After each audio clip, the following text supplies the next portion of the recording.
स्थानिक स्वराज्य संस्थांच्या निवडणुका आता दिवाळीनंतर होणार आहेत। राज्य निवडणूक आयोगाचे आयुक्त दिनेश वाघमारे यांनी ही माहिती दिली आहे।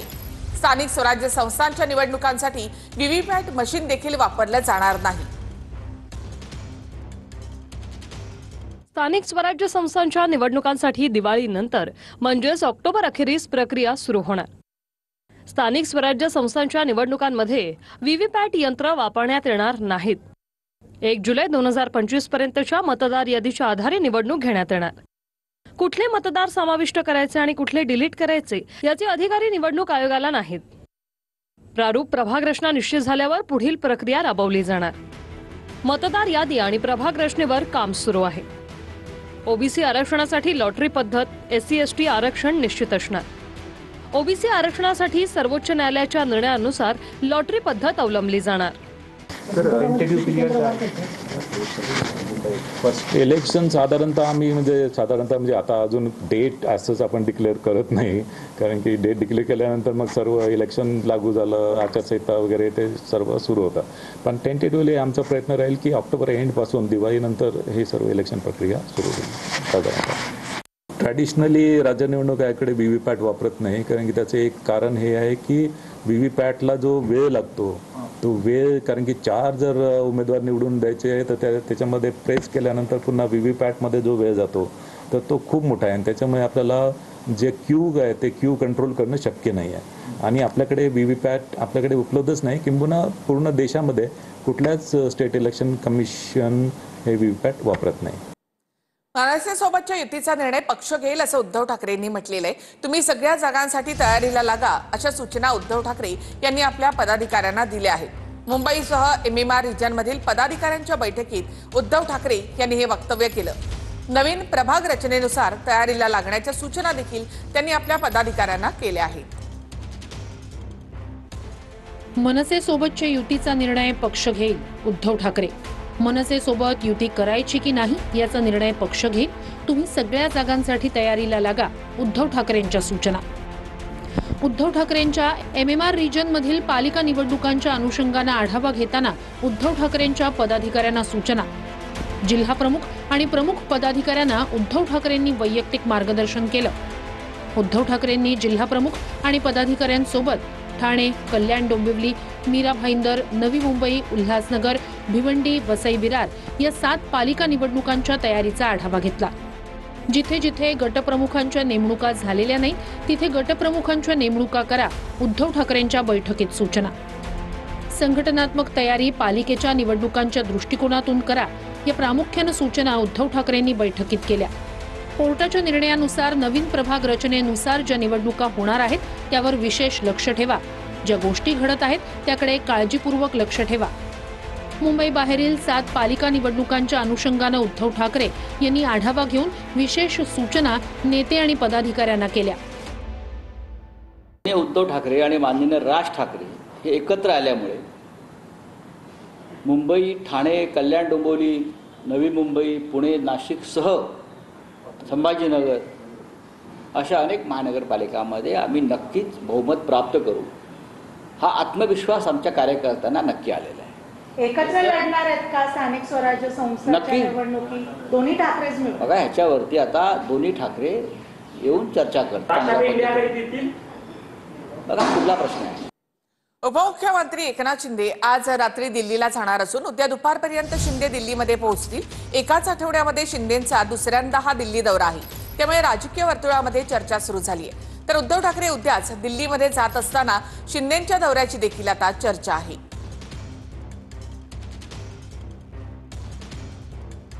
एकनाथ शिंदे यांचे दिल्ली दौरे 12 जुलैला अधिवेशन सुरू असताना शिंदेंचा अचानक दिल्ली दौरा झाला। 30 आणि 31 जुलैला संसदेचं अधिवेशन सुरू असताना शिंदे दिल्लीमध्ये गेले। 30 आणि 31 जुलैला खासदारांच्या बैठका त्यांनी घेतल्या आणि त्यानंतर वरिष्ठ नेत्यांच्या भेटीगाठी घेतल्या। आज रात्री एकनाथ शिंदे दिल्लीमध्ये दाखल होतील आणि उद्या दुपारपर्यंत एकनाथ शिंदे दिल्लीमध्ये असणार आहेत। एकनाथ शिंदे दिल्लीमध्ये कुणाच्या भेटीगाठी घेणार हे मात्र अद्याप अस्पष्ट आहे। तर उद्यापासून ठाकरे पिता पुत्र सुद्धा 3 दिवसांच्या दिल्लीच्या दौऱ्यावर जात आहेत. यामध्ये उद्धव ठाकरे आणि आदित्य ठाकरे 7 ऑगस्टला इंडिया आघाडीच्या बैठकीला उपस्थित राहणार आहेत. तर दौऱ्याच्या वेळी ठाकरे पिता पुत्र राहुल गांधींच्या घरी स्नेहभोजनासाठी सुद्धा जाणार आहेत. स्वतः राहुल गांधींनी उद्धव ठाकरेंना भोजनाचं निमंत्रण दिलंय.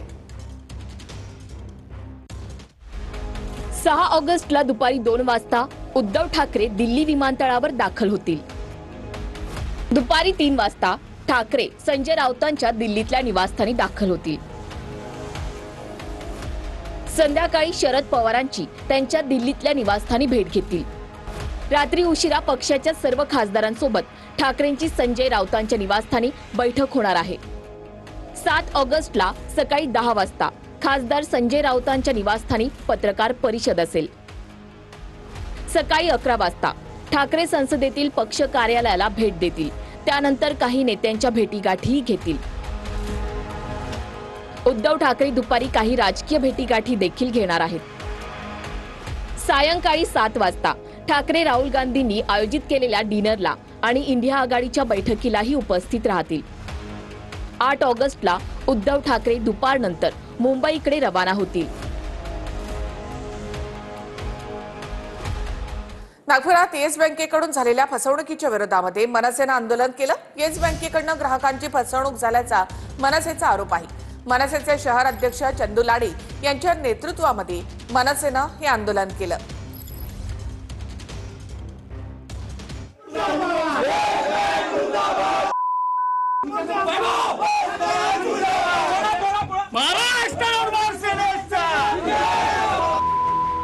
नागपुरात येस बँकेच्या अधिकाऱ्याला मनसे कार्यकर्त्यांनी चोप दिलाय.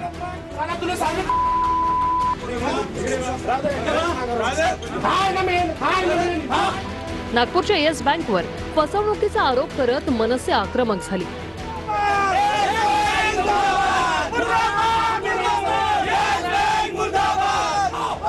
मनसे कार्यकर्त्यांकडून एका अधिकाऱ्याला चोप देण्यात आलाय.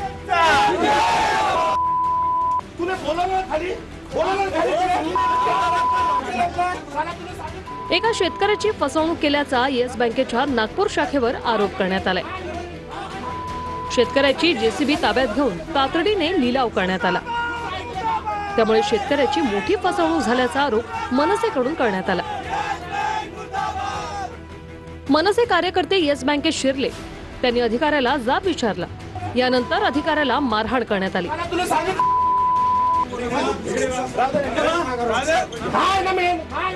नागपूरमधील येस बँकेवर फसवणुकीचा आरोप करत या बँक अधिकाऱ्याला मारहाण करण्यात आली.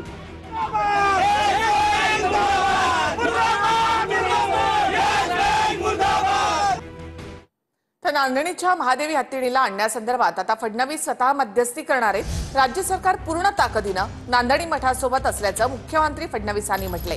महादेवी हत्तीणीला परत आली ती पाहिजे ही सर्वांची इच्छा असल्याचं देखील देवेंद्र फडणवीसांनी म्हटलेलं आहे.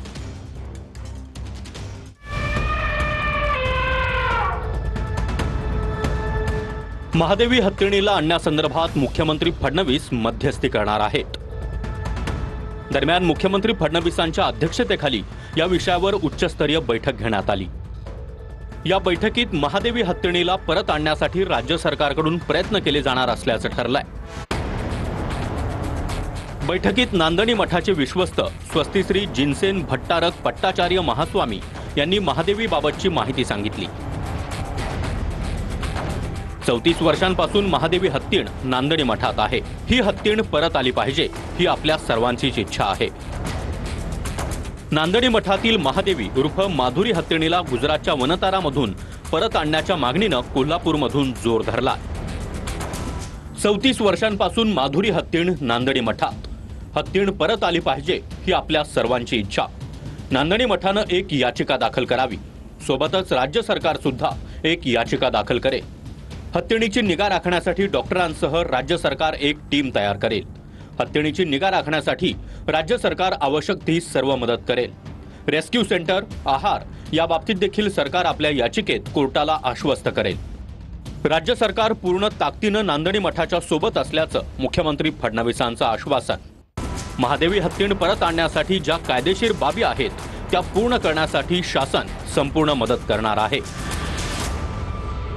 माननीय मुख्यमंत्र्यांना आम्ही सगळी विनंती करणार आहे, कायदेशीर पद्धतीनं जशा पद्धतीनं आमच्या हिनं नेलं तशाच पद्धतीनं तिला परत कसं कायदेशीर कोर्टाच्या आदेशानं आणलं पाहिजे, हा प्रयत्न आमच्या सगळ्यांचा राहील. जैन समाजाने सगळ्याच समाजाच्या भावना या प्रक्षुब्ध झालेल्या आहेत. काल फार मोठा मोर्चा निघालेला होता आणि आम्ही सगळ्यांनी भावना व्यक्त केली आहेत की पुन्हा जर उच्च न्यायालयात जायला सर्वोच्च न्यायालयात जायला लागलं तर आपण जाऊ आणि ती महादेवी हत्या आम्ही परत आणू असा विश्वास मला आहे. आणि आदरणीय सुप्रीम कोर्टाकडे मठाबरोबर महाराष्ट्र शासन या ठिकाणी उभं राहते आणि हत्ती आपला परत यावा याच्यासाठी पार्टी म्हणून या ठिकाणी त्यामध्ये स्वतः इन्व्हॉल्व्ह होण्याचा निर्णय सन्माननीय मुख्यमंत्र्यांनी आता या ठिकाणी घेतला. या बैठकीमध्ये सरकारनं पॉझिटिव्हली आमची बाजू सुप्रीम कोर्टात मानू अशी भूमिका घेतलेली आहे. त्यामुळे आम्हाला अपेक्षा आहे की वन खात्यानं यामध्ये पॉझिटिव्ह भूमिका घ्यावी. 2023 साली विट्याचा एक हत्ती तिथं नेलेला आहे. तो हत्ती काय करतो त्याचे व्हिडिओज दाखवावेत, ते व्हिडिओ दाखवावेत. तो हत्ती आज हयात नाही असं माझं स्पष्ट मत आहे. माधुरी हत्तीणीला वनतारामध्ये नेलं आहे, तिला उपचाराची गरज आहे असं सांगण्यात आलं. जर लोक भावनेचा आदर करून ती नांदणी मठातली हत्तीण जर कोल्हापूरला परत आली पूर्ण बरी होईल तर आम्ही स्वागतच करू. माझी जी काही चर्चा झाली आहे वंताऱ्यांचे अधिकारी देखील बरोबर ते एवढंच सांगतात की आम्ही कोर्टाचं पालन करतोय. पुढे जर कोर्टाकडून आदेश आला की ह्यांना परत पाठवता आम्ही ते करू. कबूतरखाना अचानक बंद करणं योग्य नाही असं मुख्यमंत्री फडणवीसांनी म्हटलंय. गरज पडली तर सुप्रीम कोर्टामध्ये जाणार अशी भूमिका सुद्धा फडणवीसांनी मांडली आहे. कबूतरखाने अचानक बंद करणं योग्य नसल्याची भूमिका मुख्यमंत्री फडणवीसांनी मांडली आहे. कबुतरांमुळे निर्माण होणाऱ्या आरोग्याच्या समस्यांचा शास्त्रीय अभ्यास करावा असे निर्देशही मुख्यमंत्री फडणवीसांनी बैठकीत दिले आहेत. कोल्हापुरातल्या हत्तीणी पाठोपाठ मुंबईतल्या कबूतरखान्याच्या मुद्द्यावर फडणवीसांची बैठक पार पडली. त्यावेळी त्यांनी हे निर्देश दिले आहेत. मुंबई हायकोर्टाच्या आदेशानंतर पालिकेनं शहरातील कबूतरखान्यांविरोधात कारवाईचा बडगा उगारला. कबूतरखाना वाचवण्यासाठी मुख्यमंत्र्यांचा पुढाकार. कबूतरखाना संदर्भात मुख्यमंत्र्यांच्या अध्यक्षतेखाली बैठक. कबूतरखाना अचानक बंद करणं योग्य नाही.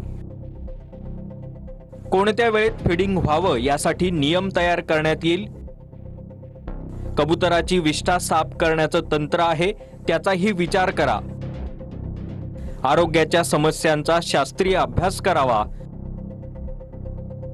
पर्यायी व्यवस्था होईपर्यंत महापालिकेनं कंट्रोल फीडिंग करावं. देवेंद्र फडणवीसांच्या अध्यक्षतेखाली झालेल्या बैठकीत उपमुख्यमंत्री अजित पवार, वनमंत्री गणेश नाईक, गिरीश महाजन, मंगलप्रभात लोढा हे देखील उपस्थित होते. मंत्री मंगलप्रभात लोढा यांनी कबूतरखाने बंद करू नयेत या मागणीसाठी पुढाकार घेतलाय. फडणवीसांनी घेतलेल्या भूमिकेमुळे जैन समाजाला काही प्रमाणात दिलासा मिळालाय. महानगरपालिका जोपर्यंत हासाठी काय निर्णय होत नाही तोपर्यंत तिथेच कबूतरखाना सुरू राहावे, कबूतरखाना मारू नये यासाठी हायकोर्टामध्ये प्रतिवेदन करणार आहे. एकनाथ शिंदेचे आमदार नाही आहेत कंट्रोल फीडिंग करायला. आम्ही स्थानिकाच्या भावनेसोबत आहोत. ठेवायचं असेल तर तिथेच. मुंबई महापालिकेनं नुकताच दादर परिसरातील कबूतरखाना बंद केला होता. पालिकेच्या अधिकाऱ्यांनी ताडपत्री टाकून हा कबूतरखाना पूर्णपणे झाकला होता. त्यामुळे या ठिकाणी बसण्याची सवय लागलेल्या कबुतरांना दुसरी जागा उरली नव्हती. दादरचा कबूतरखाना पुन्हा सुरू करण्यासाठी जैन समाज उद्या रस्त्यावर शक्ती प्रदर्शन करणार आहे. मीरा रोडमध्ये ही कबुतरांना दाणे टाकण्यास मनाई केल्यानं नागरिकांवर हल्ला झालाय. 69 वर्षीय वृद्ध नागरिक आणि त्यांच्या मुलाला मारहाण झाली आहे. मुलाचा गळा दाबला असा आरोप वृद्ध नागरिकानं केला. पोलिसांकडून 4 जणांविरोधात गुन्हा दाखल करण्यात आलाय. तर कबुतरांना खाद्य टाकणाऱ्या महिलेवर देखील गुन्हा नोंदवण्यात आला. सर्वधर्म समभाव हा नपुंसक प्रकार असल्याचं विधान संभाजी भिडेंनी केलं. नाशिकमधील व्याख्यानामध्ये बोलताना संभाजी भिडेंनी हे वादग्रस्त विधान केलं आहे. सर्वधर्म समभाव हा नीचपणा आणि नपुंसकपणा. हा प्रकार म्हणजे ना धड स्त्री ना धड पुरुष, म्हणजे नपुंसकपणा. देव, देश आणि धर्मासाठी कटिबद्ध रहा. 15 ऑगस्टला तिरंगा फडकवू, लाल किल्ल्यावर भगवा फडकवणार यासाठी काम करा. सगळ्यांमध्ये सामील हो, तिरंगा फडकवू, पण डोक्यात हिरोजी फर्जंदनं सांगितलं ते काम करू. आंबे खाऊन मूल होतं, मी आंब्याचं झाड लावलं, तिथे तुम्ही जाऊन आंबे खाऊ शकता. खग्रास ग्रहण काळात मंत्राचा जप केल्यास मंत्राची शक्ती जन्मोजन्मी मिळते. संभाजी भिडे यांचं एक विधान समोर आलेलं आहे, सर्वधर्म समभाव म्हणजे निव्वळ नपुंसकपणा आहे असं विधान केलं. बरीचशी चर्चा रंगते या विधानाला घेऊन पुन्हा एकदा. मी आज सीझन नसताना सुद्धा भरपूर सकाळी आंबे खाल्ले आहेत. त्यांचं वक्तव्य नीट ऐकतो, कारण की त्यांच्या भूमिका सकाळी वेगळ्या, दुपारी वेगळ्या, संध्याकाळी वेगळ्या असतात. त्यामुळे नेमकं वक्तव्य काय केलं ते ऐकून प्रतिक्रिया देणं संयुक्तिक आहे. बघा, आता मला काय वयाप्रमाणे त्यांच्यावर जास्ती बोलता येत नाही, पण आता ही अशी भूमिका घेणं हे किती मॅच्युरिटीचा भाग आहे हे तुम्ही ठरवायचं. आणि आताची महत्त्वाची बातमी, उपमुख्यमंत्री एकनाथ शिंदे पंतप्रधान मोदींची भेट घेणार अशी माहिती सूत्रांकडून मिळते. उद्या शिंदे मोदींची भेट घेणार अशी माहिती सूत्रांकडून मिळत आहे. भेटीचं कारण मात्र अस्पष्ट आहे. मात्र उपमुख्यमंत्री एकनाथ शिंदे उद्या पंतप्रधान नरेंद्र मोदी यांची भेट घेणार आहेत अशी माहिती सूत्रांकडून मिळते. शिंदे आजच दिल्लीसाठी रवाना होत आहेत. उद्या दुपारपर्यंत ते दिल्लीमध्ये असणार आहेत आणि उद्या ते मोदींची भेट घेणार अशी माहिती सूत्रांकडून मिळत आहे. या आठवड्यामधला एकनाथ शिंदे यांचा हा दुसरा दौरा आहे. एकनाथ शिंदे आज दिल्लीच्या दौऱ्यावर जात आहेत. भेटीचं कारण अद्याप अस्पष्ट आहे. मात्र उद्या ते पंतप्रधान नरेंद्र मोदी यांची भेट घेणार आहेत अशी माहिती मिळते.